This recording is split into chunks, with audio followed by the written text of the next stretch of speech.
I was on my way to the meeting about my husband's will when it happened. As soon as I got in the car, a homeless man ran up and shouted, "Ma'am, the car won't start. Your son tampered with it." I froze. But when I arrived at the meeting and entered through the back door, my son fainted when he saw me. Let me tell you from the beginning how I discovered that my own son wanted to kill me for money. It was a gray October morning when I received the call from the lawyer. "Mrs. Olson, we need to do the official reading of your husband's will. Tomorrow at 3 p.m., my heart sank. It had only been 2 weeks since we buried Edward, my partner of 40 years. I got up from my favorite chair, the one where I used to sit and knit while Edward read the newspaper. The house felt enormous and silent without him. I walked to the hallway mirror and looked at myself. 63 years old, gray hair pulled back in a simple bun, black wool dress I'd bought at a thrift store 5 years ago. I looked exactly like what I was. A middle-class widow, discreet and unpretentious. Or at least that's what I wanted everyone to think. Edward always told me, "Olga, my love, people underestimate women like you. That's your greatest strength." He was right. For decades, while he built his real estate empire, I stayed in the shadows, organizing dinners, smiling at his business partners, pretending I understood nothing about business. But Edward told me everything. Every investment, every property, every cent of our $50 million fortune. On the morning of the meeting, I woke up early. Frank, my only son, had called the night before. "Mom, I'll pick you up tomorrow. You shouldn't be dealing with this in your emotional state." His voice sounded strangely tender, which immediately alerted me. Frank was never affectionate with me. Since he was 20, he only showed up when he needed money. I dressed carefully. Dark gray dress, comfortable black shoes, the fake pearl necklace Edward had given me on our first wedding anniversary as a joke. "So nobody suspects you have the real pearls in the safe," he'd said, winking at me. He was always a smart man. At 2:30 p.m., Frank arrived in his new Mercedes. I watched him from the window as he got out. 42 years old, expensive suit, gold watch that cost more than many people's annual salary. Patricia, his wife, was with him. She wore a flashy red dress and impossibly high heels. Both had that fake smile I knew well. "Mom, you look terrible. Have you been eating well?" was the first thing Frank said when he saw me. Patricia gave me a superficial hug, careful not to mess up her flawless makeup. "I'm fine, son. Just tired," I replied in a weak voice. I had learned that when I acted fragile, people lowered their guard. During the ride, Frank drove in silence.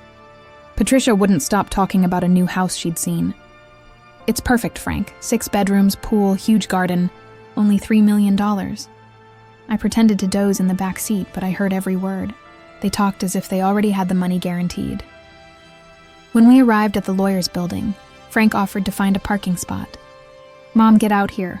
We'll wait for you in the office." It was strange. Frank never worried about preventing me from walking, but I obeyed, pretending I had difficulty moving. That's when he appeared. At first, I thought he was just another homeless man, like the ones we always encountered near downtown.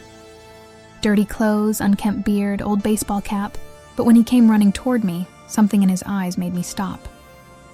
"Ma'am, Mrs. Olson," he shouted desperately, "don't get in that car. Your son messed with the brakes. He wants you to have an accident." The world stopped. My heart started beating so fast I thought I'd have a heart attack right there. I looked at the man with wide eyes and saw something that reassured me. Pure truth. "Who are you?" I asked him quietly, approaching him. "I'm Ralph, ma'am. I worked with your husband for 15 years as a private accountant. He fired me 6 months ago because I discovered that Frank was stealing money from the company accounts." My legs trembled. Ralph held my arm carefully. "Ma'am, your husband asked me to take care of you if anything happened to him. I knew Frank was dangerous." My mind began processing everything quickly. Edward had died of a sudden heart attack while sleeping. The doctor said it was normal for his age, but now I wondered if it was really natural. "How do you know about the brakes?" I asked, trying to stay calm. "I've been watching Frank since Mr. Edward's funeral. I saw him last night in his house's parking garage, under the Mercedes. I have photos." Ralph took out an old phone from his pocket. On the screen, I could clearly see Frank tampering with something under the car. The date and time matched. Yesterday, 11 p.m., my blood froze. My own son had planned to kill me to get my inheritance. But Frank didn't know something very important. Edward had changed his will 3 days before dying. I was the only one who knew, along with Armando, our private lawyer. "Ralph, I need you to do me a favor," I said. My voice was recovering the strength I'd lost since Edward's death. "Go to this address." I handed him a card. "Ask for Armando Herrera. Tell him Olga said it's time to execute Plan Aurora." Ralph's eyes lit up. Plan Aurora. Mr. Edward mentioned that name to me once. Exactly. Edward knew this could happen. "Armando has everything ready." I gave him the $100 I had in my purse. "Change clothes, shave, and in 2 hours show up at the law office as an independent accountant. We'll need witnesses for what's going to happen."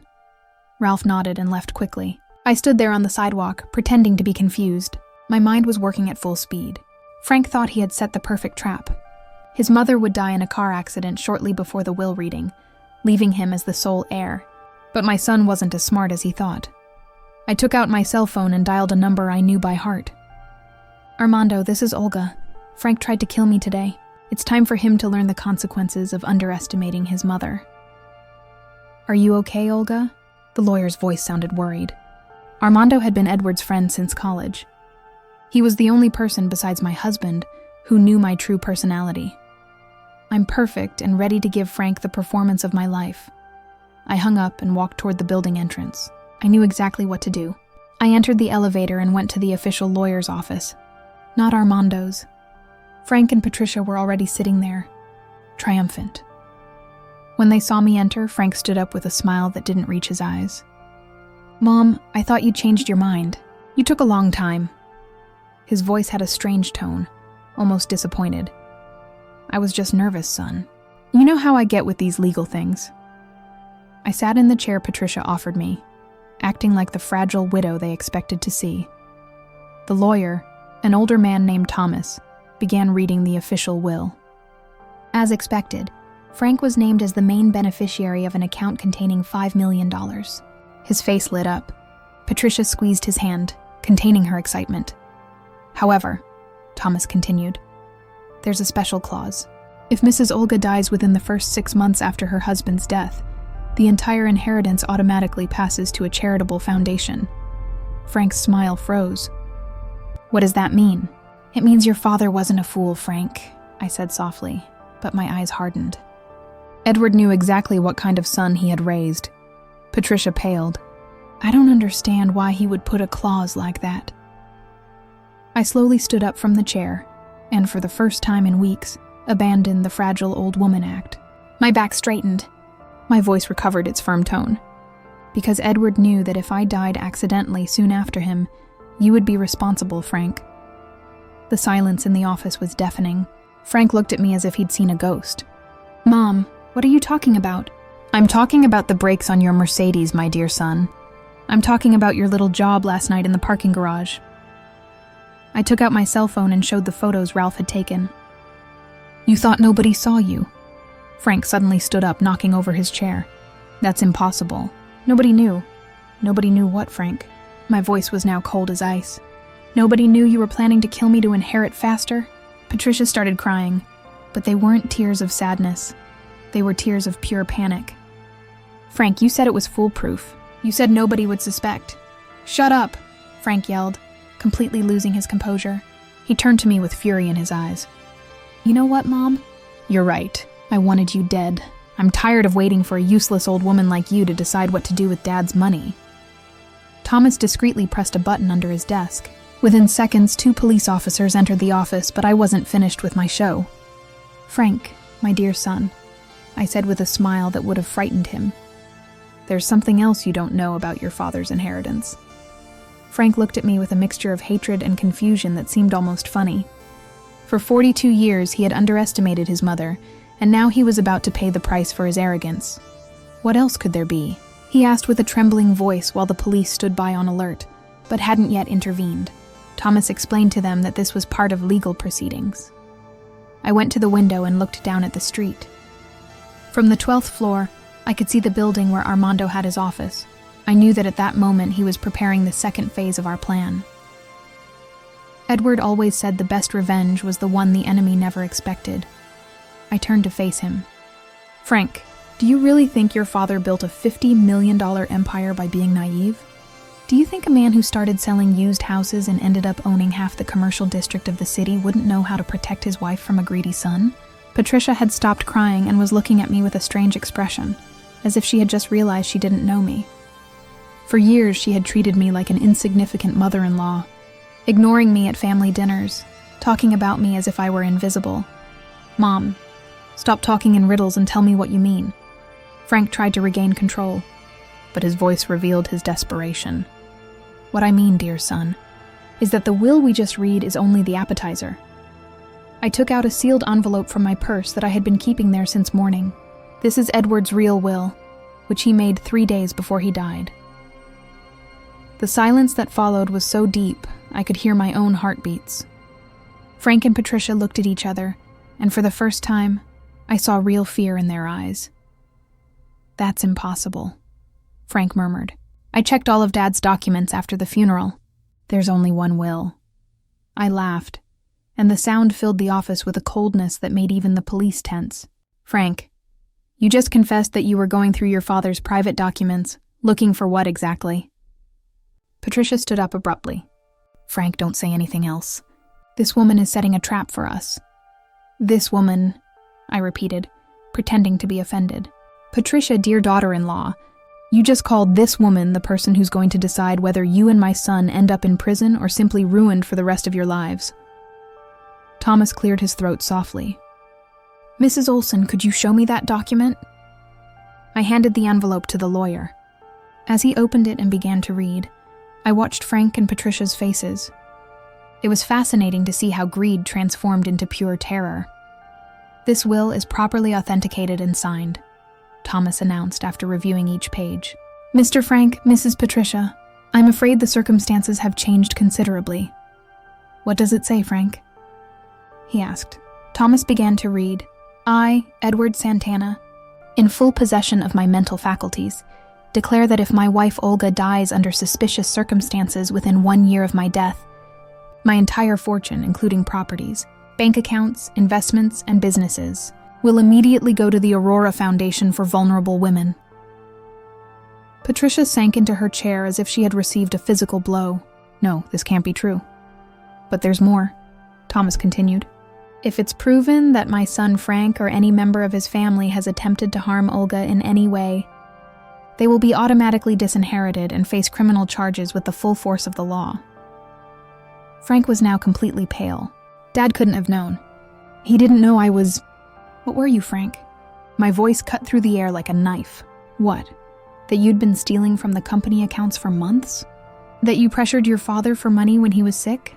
That you told him I was a burden and it would be better if I were put in a nursing home?" Tears began rolling down Frank's cheeks, but they weren't tears of repentance. They were tears of a man who had just realized he had lost everything. Edward knew everything. "Son," I continued, my voice now soft but relentless, "I knew Ralph had discovered your thefts. I knew you had forged his signature on several documents. I knew Patricia was pressuring you to get more money to satisfy her whims." "That's not true!" Patricia screamed, but her voice sounded hollow.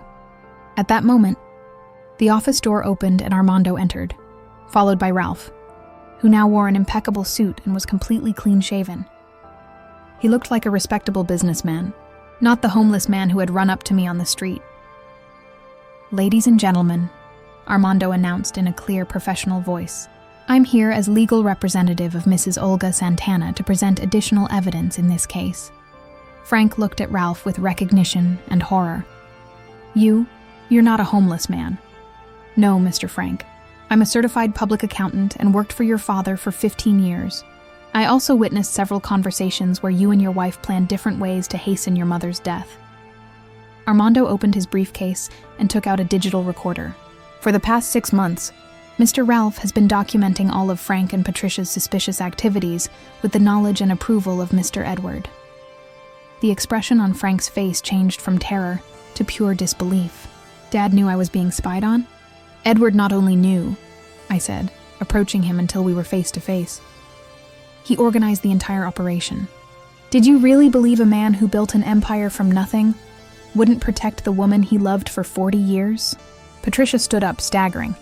"This is insane, Frank. Tell them it's not true. Tell them we never talked about hurting your mother." Armando pressed play on the recorder. Immediately, the office filled with Frank and Patricia's voices, recorded just 3 days after Edward's funeral. Patricia, my mother has to disappear soon. If we wait too long, she might change the will or donate everything to charity. How can we make it look natural, Frank? She's not as sick as we thought. A car accident would be perfect. The Mercedes brakes are old. It would be easy to tamper with them. Are you sure nobody will suspect? Who would? She's just an old woman who handles herself poorly. The silence that followed was absolutely deadly. Frank and Patricia looked at each other, both knowing they had just heard their own condemnation. Officers, Thomas said, addressing the police. I think you have enough evidence to proceed with the arrests, but I raised my hand. Wait, I'm not finished with them yet. The police stopped, waiting for my signal. Frank and Patricia looked at me as if I were the devil himself who had emerged from hell to claim their souls. And maybe they were right. For 42 years, I had been the understanding mother, the silent mother-in-law, the submissive widow. But that woman had died along with Edward. Who stood before them was someone completely different. Frank, I said with a voice slowly savoring each word, before they take you away, I want you to know exactly what you lost to your greed. I went to Thomas's desk and took out a thick folder from my purse that I had kept hidden until that moment. I placed it on the desk with a loud thud that echoed throughout the office. Do you know how much money you thought you were going to inherit? $50 million, right? That was the number you had calculated. My smile became more cruel. Well, allow me to enlighten you about your father's true fortune. I opened the folder and began taking out documents one by one, placing them in front of Frank as if I were playing cards. Commercial real estate downtown, $28 million. I placed the first document. Stock market investments, $15 million. Another document. Bank accounts in 3 different countries, $12 million. More papers. Investments in gold and precious metals, $8 million. Frank's eyes grew wider with each number. Patricia began hyperventilating. But that's not all. I continued, enjoying the show. Your father was also a silent partner in 4 companies you thought I didn't know about. Total value, an additional $35 million.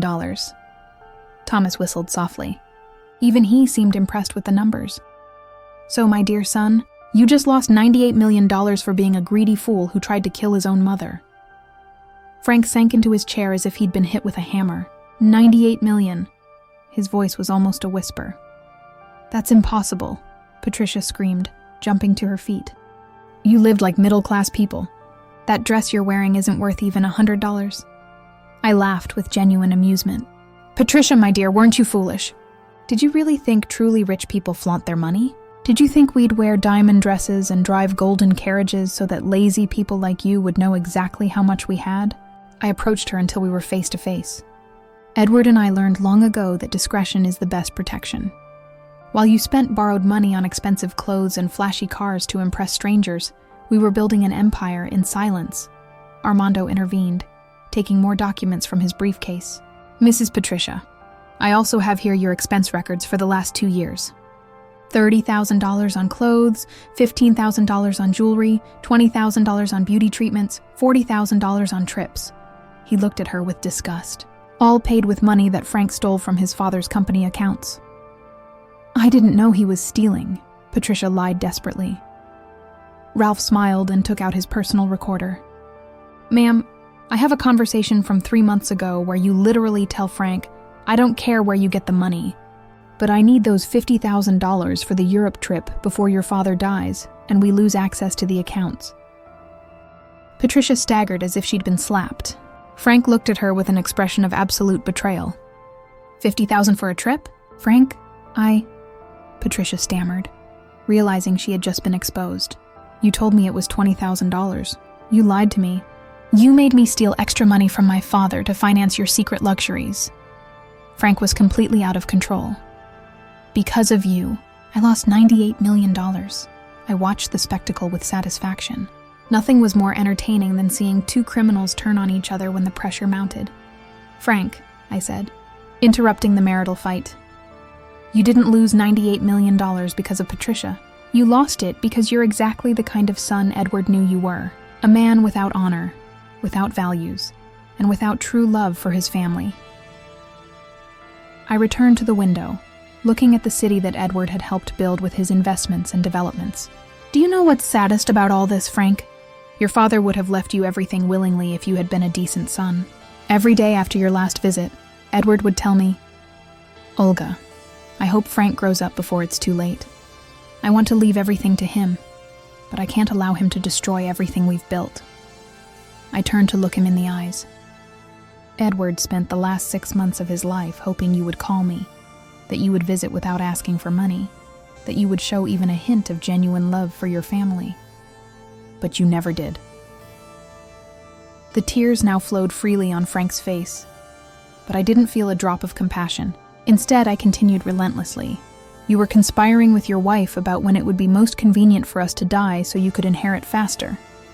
Armando cleared his throat. Mrs. Olga, there's one more thing we should reveal before the officers take the accused away. I nodded. It was time for the final revelation, the blow that would completely break Frank's spirit. Frank, Armando said with a solemn voice, your father didn't die of a natural heart attack. The silence that followed was so complete I could hear the traffic from the street 12 floors below. What do you mean? Frank seemed to be losing the ability to form coherent words. What I mean, Armando explained, is that your father knew his heart was failing. The doctors gave him at most 6 months to live. He chose the time and manner of his death to protect your mother from what he knew you would do. Patricia grabbed the back of a chair to keep from falling. Are you saying Edward committed suicide? I'm saying Edward chose to die with dignity, on his own terms, rather than suffer a slow death while you waited like vultures, Armando replied coldly. Frank staggered and stood up. Lies. My father would never do something like that. Your father did exactly what any honorable man would have done, I intervened. He protected his wife and ensured his fortune went to people who deserved it, not to criminals planning murders. I took out the last card up my sleeve, a handwritten letter from Edward addressed to Frank. Your father left this for you, I said, handing him the letter. The last words you'll hear from him. With trembling hands, Frank took the letter and began reading it aloud. Frank, if you're reading this, it means you proved to be exactly the son I feared you were. I died knowing you would try to hurt your mother for money. There's no greater pain for a father than realizing he failed completely in teaching values to his son. May God forgive your sins, because I cannot. Edward. Frank dropped the letter as if it were burning. He fell to his knees on the office floor, finally understanding the total magnitude of what he had lost. Officers, I said, addressing the police. Now you can take them away. When the police approached Frank and Patricia to arrest them, I felt a deep satisfaction running through my veins. For decades, I had pretended to be invisible. I had let myself be underestimated. I had endured humiliation in silence. But in that moment, seeing my son on his knees as he realized the magnitude of his betrayal, every second of acting had been worth it. As they led Frank and Patricia away in handcuffs, Frank screamed one last time, "You'll regret this! I am your blood." I didn't respond except with a firm voice and finality. My blood died long ago. What they're taking away are just 2 criminals who made the mistake of underestimating the wrong woman. 6 months later, the Aurora Foundation had become my life's work. From our offices in downtown Chicago, we had helped over 200 families, recovered millions of stolen dollars, and put dozens of elder abuse criminals behind bars. Frank received 25 years in prison. Patricia got 15 years after cooperating with prosecutors and revealing Frank's other victims, 12 elderly individuals he had defrauded of over $3 million in fake real estate investments. One case particularly haunted me. 80-year-old Iris Delgado, whose $200,000 life savings, money meant for her granddaughter's cancer treatment, had been stolen by Frank. The little girl died because they couldn't afford the experimental treatment that could have saved her life. But Frank's imprisonment was just the beginning. The Aurora Foundation used his case as a cautionary tale in our awareness campaigns. His story became a warning to families across the nation about the devastating consequences of elder financial abuse. Every morning, I looked at the map on my office wall, marked with pins representing active cases of elder abuse we were investigating. Each pin represented a family protected, an elderly person who maintained their dignity, a criminal who faced justice. Frank had thought he could kill me for $98 million. Instead, he had unleashed a force that would protect thousands of elderly Americans for generations to come. Edward would have been proud, and Frank, in his prison cell, finally understood that he had completely underestimated the wrong woman. Justice isn't always swift, but when it arrives, it's absolute. 2 years later, the network expands. The morning sun streamed through the floor-to-ceiling windows of our expanded Aurora Foundation headquarters in downtown Chicago. What had started as a single office had grown into a 3-floor operation with satellite offices in 5 major cities. I sat behind my mahogany desk, reviewing the quarterly report that Armando had prepared. The numbers were staggering. 147 cases resolved. $47 million recovered for elderly victims. 156 criminals convicted and sentenced. But it was the personal stories that truly mattered. Mrs. Olson, my assistant Sarah announced over the intercom. Mrs. Chen is here for her appointment. Margaret Chen was 78, a retired teacher whose son David had been systematically draining her retirement accounts to fund his gambling addiction. Like so many of our cases, the family had painted David as a devoted son helping his mother manage her finances, while actually stealing $300,000 over 2 years. "Margaret, please sit down," I said as she entered, noting how her posture had changed since our first meeting 3 months ago. Then, she had been hunched with shame and confusion. Now she walked with dignity restored. "Olga, I wanted to thank you again. David was sentenced yesterday. 5 years in federal prison for elder fraud." Her voice was steady, no longer the trembling whisper of our first encounter. "And how do you feel about that?" I asked, genuinely curious. Many parents struggled with the conflict between justice and family loyalty. "Relieved," she said without hesitation. "For the first time in years, I can sleep without worrying about what financial emergency David will manufacture next. My other children can visit without his drama poisoning every family gathering." This was the reality we'd learned. Elder abusers didn't just steal money. They stole peace, dignity, and often destroyed entire family systems in the process. After Margaret left, Ralph knocked on my door. Now our director of investigations, he had traded his homeless disguise for tailored suits, but his ability to see through financial deception remained sharp as ever. "We have a new case," he said, settling into the chair across from my desk. "This one's different, though. It's not family," I raised an eyebrow. "While family members committed about 60% of elder financial abuse, we'd begun seeing more cases involving caregivers, financial advisors, and romance scammers." "Tell me," I said, leaning back. "Her name is Eleanor Walsh, 82, widow, lives alone in Lincoln Park. She's been sending $500 a week for the past 6 months to someone claiming to be her grandson, who's supposedly stuck in a Mexican jail." I sighed. The grandparent scam had become increasingly sophisticated. "But she doesn't have a grandson in Mexico?"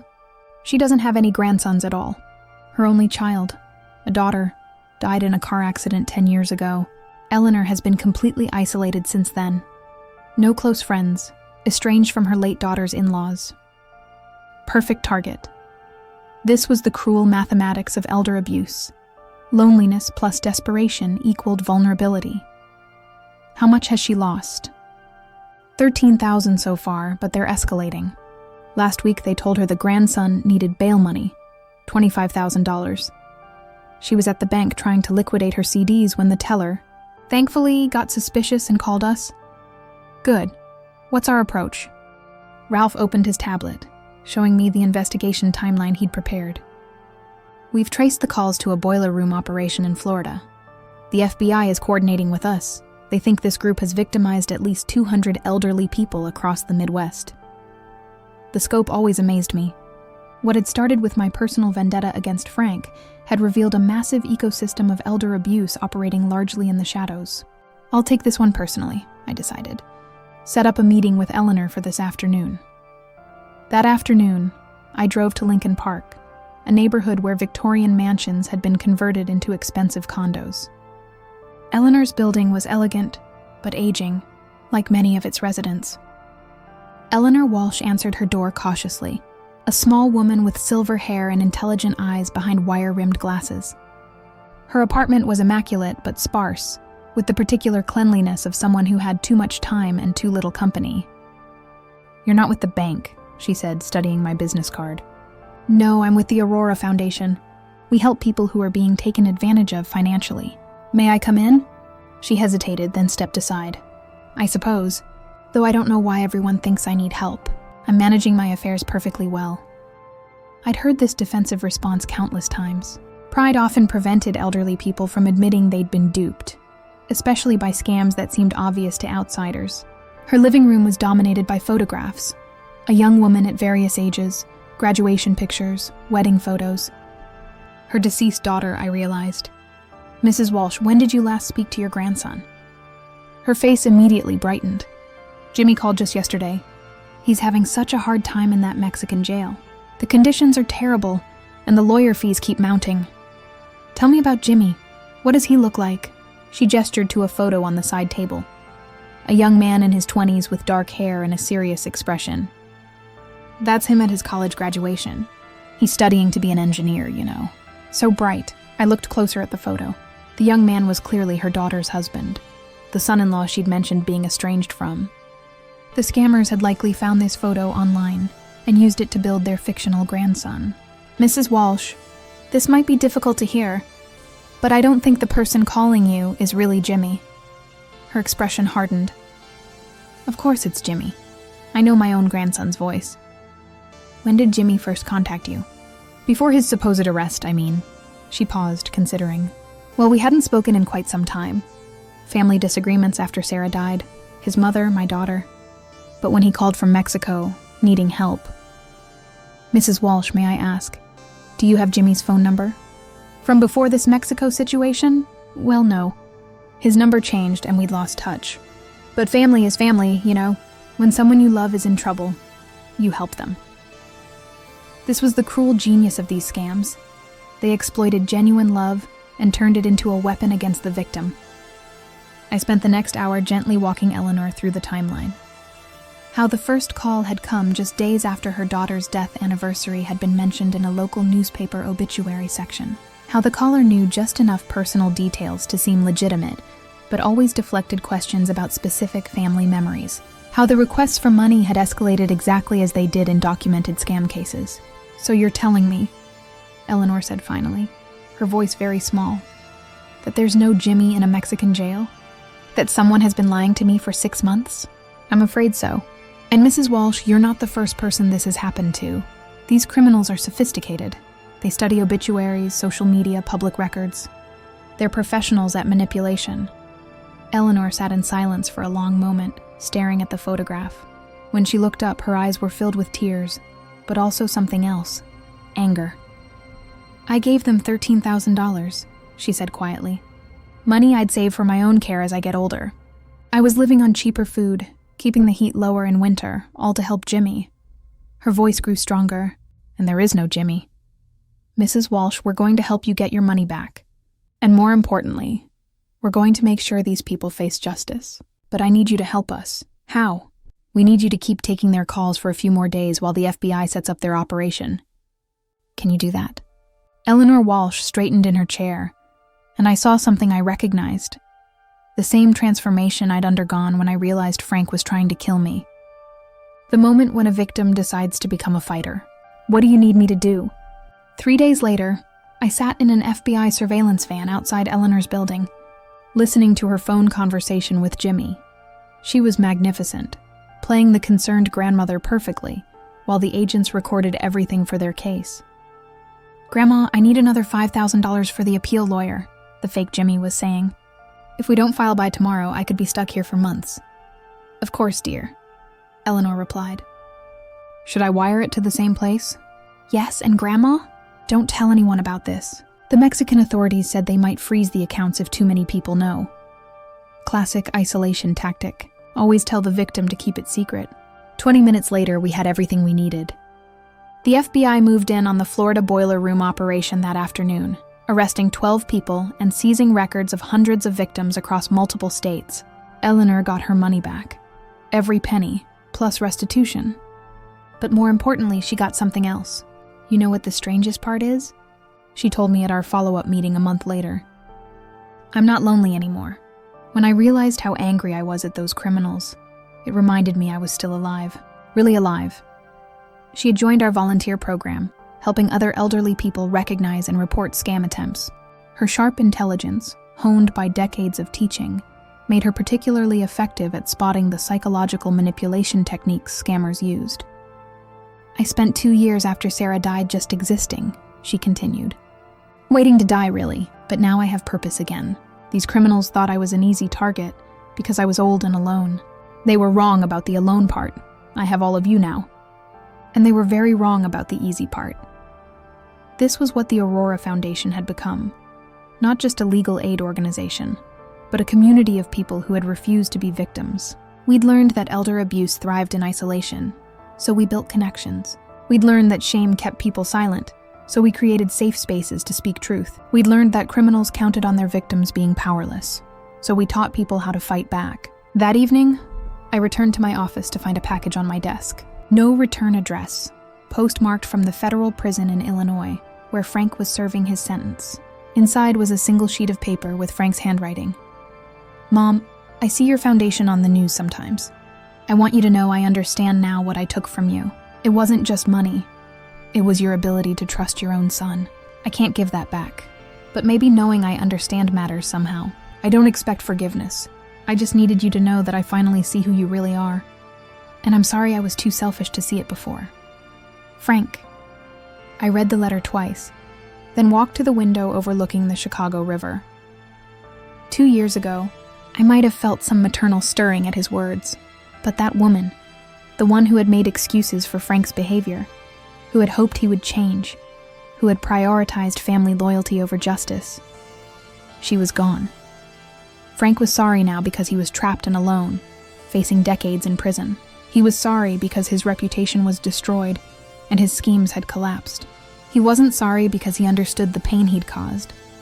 He was sorry because he'd been caught. I folded the letter and placed it in my desk drawer, not to treasure it, but to remind myself why the Aurora Foundation mattered. Frank represented just one criminal among thousands who targeted elderly people every year. His letter was proof that justice worked, not because it reformed him, but because it protected his potential future victims. My phone buzzed with a text from Eleanor. Olga, just helped an 84-year-old man realize his lottery winnings were fake. Saved him $15,000. This feels better than any lesson I ever taught. Thank you for giving me my life back. I smiled and typed back. Thank you for proving that it's never too late to fight back. Outside, the city lights were beginning to twinkle as evening approached. Somewhere out there were elderly people being targeted by scammers, manipulated by family members, isolated and afraid. But thanks to Edward's fortune and Frank's unwitting catalyst, there was now a network of people working to protect them. Frank had tried to take everything from me. Instead, he had given me the most important work of my life,